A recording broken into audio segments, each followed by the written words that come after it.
All right, well, now I guess we should go and take a look at the network quality television production of the week, Smackdown, for February the 16th. It was a Friday night in Salt Lake City, Utah. They had 13,681 people in Salt Lake City. They've got 14,000 people in Salt Lake City. And if you didn't come to watch the interviews, you saw Kevin Owens and Dominic Mysterio, Zelena Vega and Tiffany Stratton, Akeem and Razor versus Who Gives a Shit, Miz versus Logan Paul, Naomi versus Alba Fire. That was the main event. That was the main event. Yes. So is the WWE now the world's most successful spoken word tour promoting company? What the fuck? Anyway, so the show opened with The Rock pulling up in the parking lot in a big old black truck. And I guess that's all they needed. It's the weekend. We don't have the ratings, but I'm sure they've been doing 2.5 million people, and they've advertised The Rock, his appearance on this show, so one would think that things were going to be popping over there as well. But then we get another Elimination Chamber qualifying match to start the show with Kevin Owens against Dominic Mysterio. And again, there's nothing particularly wrong with these matches, but 20 minutes of Owens and Dominic with R-Truth involving himself and then refuses to give Dom the chair, and Owens beats Dominic with the pop-up powerbomb, and it took us 20 minutes to get there. But now Owens is qualified for the Elimination Chamber. That's a big shock. Were we treading water and killing time here until we got to see the most electrifying man in show business and the tribal chief? This was an episode, sometimes they begin with the big segment, sometimes they end with it. They ended with it, and there was nothing else really until you got there. So it was a real test of the audience to see them sit through kind of just a bunch of stuff happening to get to the only thing really happening. Well, isn't that kind of like that's kind of like the whole New Year's Rockin' Eve telecast. You just watch it for one fucking 5-minute period. Right? That's right. Dick Clark's New Year's Rockin' Eve. Boy, before he passed away, I wish that somebody had whispered in his ear, Dick, don't do those cut-ins. After he had the stroke and everything, wasn't that sad? It was. I will say, too, because I'm fascinated by Dick Clark. There's no good biography of him. Like, you would think such an important figure in terms of television and music on television and all sorts of things starting in Philadelphia. There would be a good biography, a thorough biography of his business, just anything. Nothing. There's nothing. Can we get Langmead or Hornbaker on that? I already mentioned it to Solomon. I was like, after you're done with Monsoon, who could use a book? And he's probably thinking, oh, what wrestler is he going to recommend? And I'm like, Dick Clark. Well, and you never know. We could find a wrestling crossover or two. Anyway, Drew and LA Knight argued about the Elimination Chamber in the back, and the referees separated them before it got too out of hand. And it was good to see Roman trying to make some amends with the members of the Bloodline. When he saw Jimmy in the back, when Roman and Paul got there, he gave Jimmy a big hug and he said, let's go fix what Jay messed up. So Jimmy was beaming for the rest of the episode. I think also when he was in the ring with The Rock watching him do his shit, he couldn't help but fucking smile. He was 5 years old again. And then we got an Elimination Chamber qualifying match between Zelena Vega and Tiffany Stratton. Because as we've mentioned, much to our chagrin and dismay, they're going to have a women's Elimination Chamber 2 match in front of the men's to make sure that we don't like the men's as much, because we've already seen half the shit. And I guess Tiffany Stratton's been a hot shot down in NXT. She's got a Valley Girl accent. She's like, oh, should I beat you or should I beat you? Or what? Is this a Laurinaitis holdover from a lingerie catalog or? No. She's someone who apparently people watch NXT say is quite good. she became a favorite of Shawn Michaels and the people running it because they say she was quite good. Quite good. And now she's up here in the main roster. And did you feel she was quite good? You know, it's a battle between her and Mariah May. Who will be the first one that I confuse with the other one that becomes a star here in the States? I don't know. It was all right. It was all right. I knew Zelena wasn't going to win, unfortunately. But, you know, I was watching for one reason and one reason only. I thought you'd be watching for two reasons. I was watching to see what The Rock was going to say, not for whatever perverted ideas you have, Mr. McMahon. Well, with some of the comments that you make sometimes, so we went to the back again. And remember, AJ was in the group with Gallows and Anderson and Mia Yim, and now they're all together, and Anderson tells AJ right off the bat, you forgot where you came from. And so AJ slaps the shit out of Anderson, and they fucking shove and gesticulate, and then they settle down, and AJ walks out on him. So, do Gallows and Anderson still wrestle? I don't remember the last time we saw them wrestle. They made a few appearances with Michin or Mia Yim, whatever name she's using today. I'm thinking they must have got into real estate. We don't see much of them anymore. Hey, they're wearing Good Brothers t-shirts. That was their name outside of WWE. So that says something right there too, doesn't it? Well, if we hadn't have already wasted the Shopify spot, we could have really had a transition there. But so anyway, they're not happy with each other. And then we got Akeem and Razor versus the venerable tag team of Tits McGee and his brother Phil. I don't know who these fucking people were. And this is the team that they have been dealing with and holding back or keeping in abeyance until the time was right. They've been in the system on and off for 4 or 5 years. These are two fucking indie level fucking guys. They would have been great for Dennis Corluzzo shows in Vineland, New Jersey or whatever, or Teterboro. But do you see anything about this tag team that belongs in a major promotion on a national television program? They've got size. Boy, do they. They need the factor meals. Is Ellering helping with any of this? Well, what is he? He stands there and rubs his hands together. There's that Karrion Kross is death to everybody he's involved with, because I've never seen anybody that's just gone from, hey, that guy looks interesting, to what the fuck, him again, quicker than this guy. Nothing works. It's boring. And nobody understands what he's saying. He's trying to be spooky and gothic, and it's drivel. And Ellering pops up. I love Paul Ellering, but how have they even explained who he is to a new audience? And then what part does he have to play here besides standing there and rubbing his fingers together? And then you got these two fucking fat guys that you could have seen on any 90s indie show. And I'm I know it's new ownership and they want to give everybody a chance, but what the fuck is going on here? Anyway, any other thoughts on the authors of Pain? No. What about Logan Paul? Well, he's awesome. One of my new favorite wrestlers. He did a great heel promo about his match, and then he went out and had the qualifying match with The Miz. And Logan Paul's thing he said he was going to do was he's already the U.S. champion. He's going to win the Elimination Chamber. He's going to win the world title. He's going to have all the titles, be a double champion. And I'm loving everything about him because he gets this at a natural sense. He's got personality. He knows how to be a heel. He knows how to get under people's skin. But also the in-ring, he's not experienced or smooth or fluid at everything, but he's a prodigy with what he's been able to do so far and what he can do and what he can. I'm not just talking about executing moves.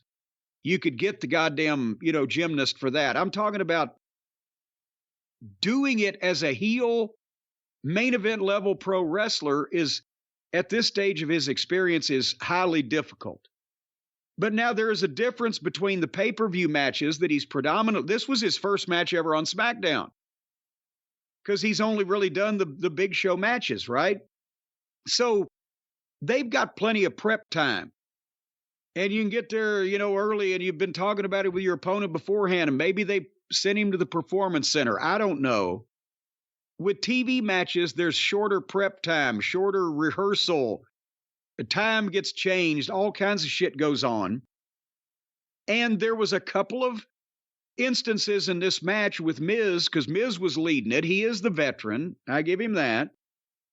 Where you could tell that Logan Paul got lost, or one time he went for a standing backflip and was going to land, I guess, on Miz's knees, but instead he went too far to the side, and Miz had to take back over on him and get it back on track. But overall, even with, a TV match not having the prep time and everything, he's got amazing instincts, and he just needs repetition now. I had few, if any, guys in OVW that were this natural. In the ring, Shelton Benjamin. On the microphone, maybe John Cena. Logan Paul's personality at this level of experience, even though he's older than Cena was then, is better than fucking Cena's. So I enjoy being impressed by somebody these days. I like watching Logan Paul. And then finally, bing, bing, bing. Miz gets the figure four. Logan Paul gets the ropes. He rolls out. He asks his stooge for the knucks. Miz stops him and tosses the knucks away and rolls Logan Paul back in the ring. And Paul crotches him on the rope and hits a knockout punch and drops him 1, 2, 3. So it was a good match with a WWE finish. Just kind of, there it is. But again, Logan Paul, who would have thought from this random fucking guy that they would find a good wrestling superstar? It was clear from day one he got it, but the fact that he's gotten it so well and he continues to impress is, really incredible. And the other thing is, like you said, it's his first match ever on SmackDown. He's been around for a few years now. They don't waste his matches. And you never think like, oh, I haven't seen him enough. They've done it really well with him. They've used him really well, and he's been great. Well, remember when he first started, it was, this was still a part-time thing and feeling out. And then I guess they've signed him. Because didn't he make the comment on an interview somewhere, well, this is my full-time job now, so I guess I got to start trying and paying attention? I think in a couple of years, he might be the champion. I mean, he can light people up. Anyhow, that's when Nick Aldis was in the back dealing with Braun Breaker and Jane Cargill, and that Tiffany Stratton came in and got in an argument with the other girls. Oh, well, you just didn't say that. Oh, yes, I did. And then we had Naomi and Alba Fire. I'd like an extensive breakdown on this contest from you. I didn't watch this match because I did watch the entrance. I like Naomi glowing in the dark and dancing. It's kind of cool. Good Lord. But beyond that, the problem, the overall problem is just no one gives a fuck. And certainly I am part of no one. No one. So I didn't give a fuck either. They built it up big, one match left, has a sponsor now. But this was the match. The main event was what was coming after it.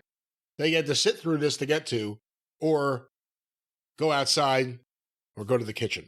At least after that, Nick Aldis brought out Braun Breaker, who is now officially signed to the SmackDown roster, and they acknowledged that he was the son of Rick Steiner and the nephew of Scott Steiner. So, at least we got that going for us. And, I don't know how that they can possibly fuck him up. He's a goddamn megastar waiting to happen. And hopefully they won't. I would be scared shitless if he was in AEW, because I would think a talent like this doesn't come along more than once every 10 years or whatever, and that would ruin him. But in the WWE, as long as he doesn't get heat with him for some reason, is there any way they can fuck up Braun Breaker? Oh, of course. I mean, there are plenty of ways. This is Vince McMahon's company. Don't ever forget that. Well, but he's gone, and I'm saying as long as he doesn't get heat with the office, or hurt. How else what else could miss about this guy? You would think he's can't miss, but anything could happen in WWE. That's what I've heard said. All right, well, here is what happened. Now that we've sat through that whole program, here's what we've all been waiting for. Roman and Paul and Solo and Jimmy make their entrance. And from the start of the music to the first word spoken was 5 minutes. I mean, they're just, what the fuck? People are paying attention. And again, Roman Reigns, natural. He's both gruff and condescending. He's a smart ass in places. He belittled Salt Lake City and its fans. And then when he's got enough bass in his voice, because he's got a man's voice, that when he says something serious, it registers. When he fired up at him, he said, look, everything that we say has purpose and information that you need to understand. Almost you could hear him say, you fucking asshole. You know, excellent delivery. And he gets the massive Cody chant, you know, going because they want to see Cody kick his ass. And then once Roman does his promo, he said, but tonight is about history because finally I can say The Rock is a member of the bloodline. And then here comes Rock's music. And he still gets a big pop and he gets cheers because it's The Rock. But then he gets boos because of what's going on. And then it's noise. Because this is the Rock people want. This is the kind of Rock that was edgy and that was good, not coming out there doing bad comedy material with a smile on his face. So now he's going to be the fucking next one to be such a fucking horrible heel that people cheer him to the rooftops. And I mean, it's so good. They got the handheld camera to get a close up of the goosebumps he has on his arm when he hears the people. And was that a native Samoan vest from the tribal collection or what? It was very ornate. Well, I think it may have been from the Ricky Starks collection, actually. Well, and we might see him here soon when his time in the penal system runs out across the street. But anyway, so they go to the break on The Rock's entrance. And I'm saying, boy, they know people are not going to go anywhere. When you go to fucking break on the main part of the goddamn show, when somebody's just walking to the ring, they got confidence. And when they come back 3 minutes later, of course, the music is still going. And The Rock milks the reactions. And then that's when he announced they'd broken the all-time indoor attendance record for Utah for the largest group of trailer park trash ever assembled. That's what it was. And he torched the fucking people. As a heel, bang, bang, bang, and he cut the heel promo. And then they were going to still even chant for the finally, but he said, no, sing along with The Rock is over. You've lost that opportunity. But if they chanted Rocky, then he healed further. And he blasted Cody for ruining the biggest WrestleMania main event of all time. You know, what's Cody's story? He got beat and he wants a rematch? What kind of logic is that? And when they tried to what him, he blasted them. The inbreds chanting, what? And the fans are crybaby bitches. And I mean, it was fucking...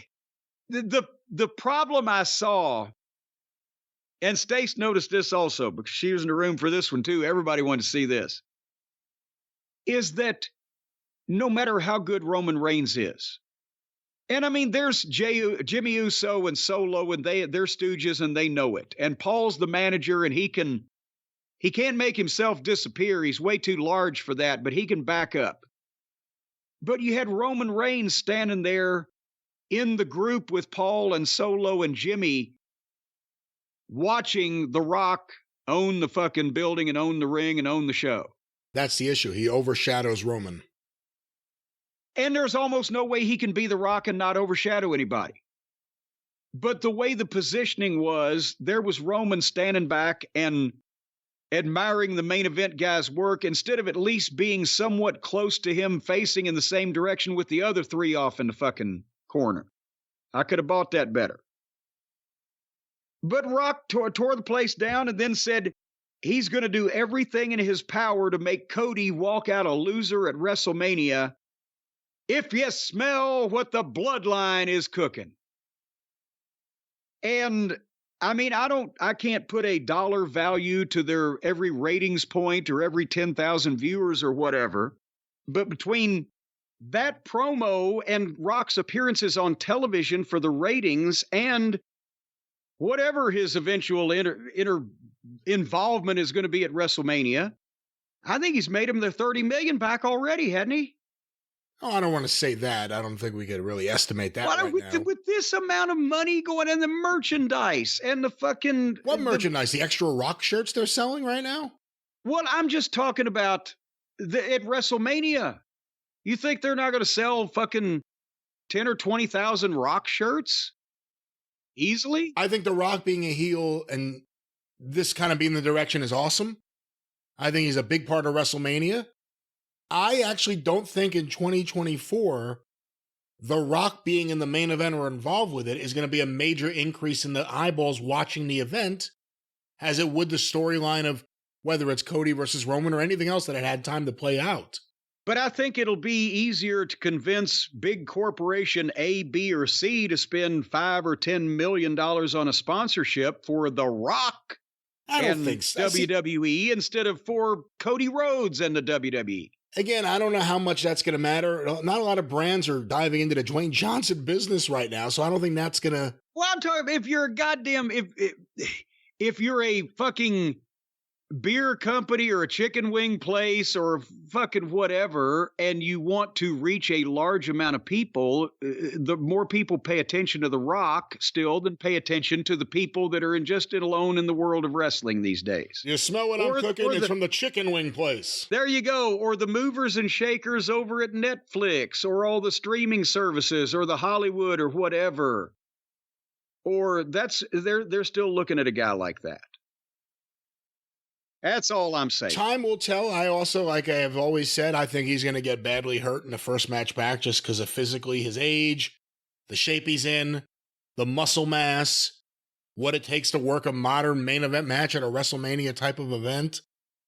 But we'll see what happens. But this was a big step in the right direction. And he played off that crowd perfectly. It made watching or getting through the rest of that show worth it. And that's all we can ask in this day and age, isn't it? Well, did we make this program worth getting through or sitting through or tolerating today here on the experience? I don't know, but we always have another show just a few days away to try to fix whatever we did here today. That's what they always said. Well, no matter what happens on this television program, there's always next week until you get canceled. But we can't get canceled because nobody officially employs us. That's right. We're just kind of here.